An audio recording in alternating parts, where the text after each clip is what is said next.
Mtume, yani kama vipi ningesoma kwa bidii ingekuwa sasa hivi mwendo tu dadi kana yuziwa ka amo fadhali nakuona amo.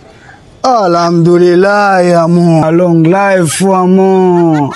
Yani Allahumma inni a'udhu bika minal ubuthi wala baiti amo. Usiniletee dua zako za chooni hizo. Juma ulienda lini madrasa wewe?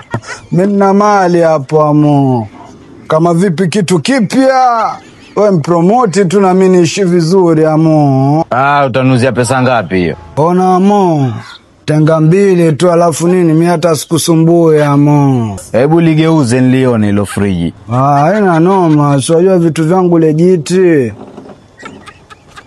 Vitu vyangu mimi sio vya kulemba amo. Friji lenyewe halina mlango hili. Sikupe 2000. Basi amo cheki nitakufanyia discount. Basi nitakupa shilingi 600. Nitakutafutia curtain tuweke hapo pazia. Wewe niuzia vitu vya kiajabu ajabu. Hebu niondoshe vitu vyako hapo. Unkasirika amo. Karibu chai. Nishajua hizi biashara zangu kufeli nini.